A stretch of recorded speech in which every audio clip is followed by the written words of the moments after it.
दोस्तों नमस्कार। आज बात करेंगे पगड़ी की। और पगड़ी जो होती है, जैसा आप सब जानते हैं कि एक मुश्त रकम जो है वो ले ली जाती है और किराया उसका कम होता है, चाहे दुकान हो मकान हो। और ये काफ़ी प्रचलन में है। तो जो पगड़ी पे मकान हैं उनको खाली कराया जा सकता है या नहीं कराया जा सकता है, इसकी आज हम लोग बात करेंगे। और ये एक जजमेंट आया है दिल्ली हाई कोर्ट का। उसने इस पगड़ी के ऊपर क्या कुछ कहा, ये मैं आपको विस्तार से बताऊंगा। केस का टाइटल है Messrs Shyamlal and sons versus Shrimati Mithilesh Devi. और ये जजमेंट दिया है जस्टिस मीना बंसल कृष्णा की बेंच ने। और इसका केस नंबर है RSA 136/2018, CM अपील 38040/2018 और 39302/2019 एंड 68675/2025। तो दिल्ली हाई कोर्ट ने ये निर्णय दिया। इसमें पगड़ी जो एक वक्त पे जो है दी जाती है, और इसको जो पगड़ी पे मकान है, क्या वो जो ऐसी टेनेंसी है, ऐसी जो रेंट पे दिया गया है, क्या वो ख़त्म किया जा सकता है, टर्मिनेबल है यानी कि ख़त्म किया जा सकता है, या जो है वो जो लैंडलॉर्ड और टेनेंट की रिलेशनशिप है उसको किसी भी तरह से चेंज करता है। ये मसला है एक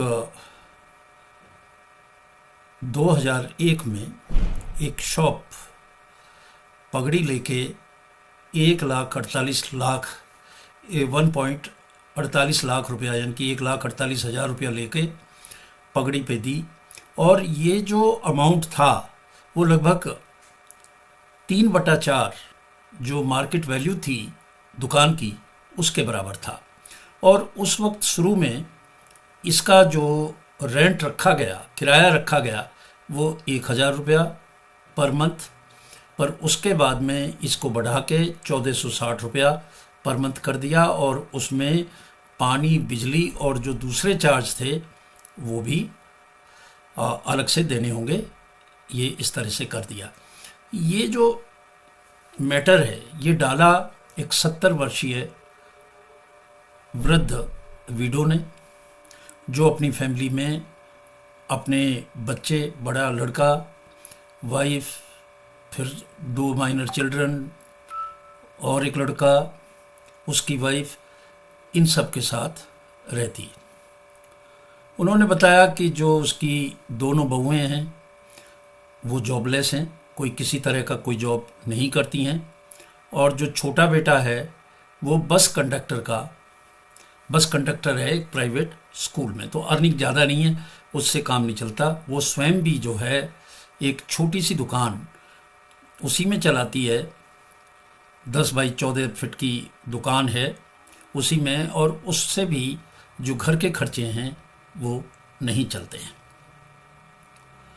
और उसने कहा कि एग्रीमेंट हुआ और पगड़ी हुई, और उसने जो है किराएदार, उसने कहा साहब ये नॉन टर्मिनेबल है टेनेंसी, और इसका जो है उसको खाली नहीं करा सकते, क्योंकि ये जो है दिल्ली रेंट कंट्रोल एक्ट 1958 की धारा 50 के तहत जो है वो सही नहीं बैठती।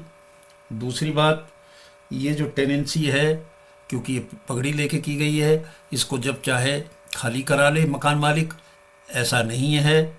और जो प्रॉपर्टी है इसको उसने कहा कि साहब हमारे पास ये बेचने के लिए भी आए थे, उस वक्त किसी कारणों से हमने इसको खरीदा नहीं। और इस प्रॉपर्टी को जो इसकी मालिक है उसने कई बार कहा कि साहब ये जो है मैं धर्मशाला में दे दूंगी, कहीं और दे दूंगी, परंतु इस प्रॉपर्टी को किसी भी सूरत पे मैं जो है नहीं दूंगी। अब इसमें जो है बड़ा सोच समझ के कोर्ट ने अपना जजमेंट दिया और उसमें उन्होंने स्पष्ट किया कि भाई जो पगड़ी है, पगड़ी पे जो मकान लिया है उसको भी खाली कराया जा सकता है। यदि उसकी ज़रूरत है तो वो उसको खाली करा सकता है। मकान मालिक जो पगड़ी पे दुकान है या मकान है उसको खाली करा सकता है, क्योंकि जो पगड़ी है वो परपेचुअल नहीं है, लगातार नहीं है कि वो चलती रहे, और ना ही जो इसकी टेनेंसी है यानी कि जो किराएदारी है वो ऐसी नहीं है कि उसको टर्मिनेट ना किया जा सके, उसको कर सकते हैं। अगर जो लैंडलॉर्ड है उसके पास रीज़न है, वैलिड रीज़न है कि उसको वो प्रॉपर्टी चाहिए, तो वो प्रॉपर्टी भी खाली कराई जाएगी, चाहे उस पर पगड़ी हो या ना हो, जो भी है। और उन्होंने कहा कि जितनी भी दलील इसने दी वो सब किसी भी तरह से सही साबित नहीं होती। तो जो सिविल कोर्ट का फैसला था उसको दिल्ली हाई कोर्ट ने मान लिया, और जो किराएदार सिविल जज का जो मैटर था, जो जजमेंट था, उसके खिलाफ हाई कोर्ट में गया तो उसको, उसकी जो अपील है उसको रिजेक्ट कर दिया। तो इस तरह से ये स्पष्ट हो गया, एक आम धारणा है लोगों की कि अगर एक बार पगड़ी पे दे दे तो वो जो है उसको ये मान लिया जाए कि ये जैसे बेच दी हो। ऐसी कोई बात नहीं है, उसको भी खाली कराया जा सकता है, क्योंकि उसको उसने पैसे दिए पगड़ी के। जैसे इस केस में 3/4 जो कीमत थी वो दी, परंतु किराया कम था, और उससे जो किराएदार मकान मालिक की जो संबंध है वो कोई और रूप नहीं ले लेता, संबंध तो वही रहेगा। तो इस तरह से ये स्पष्ट कर दिया दिल्ली हाई कोर्ट ने कि जो पगड़ी पे मकान है, दुकान है, उनको भी खाली कराया जा सकता है। आज इन्हीं शब्दों के साथ मैं आपसे विदा लेता हूँ। नमस्कार।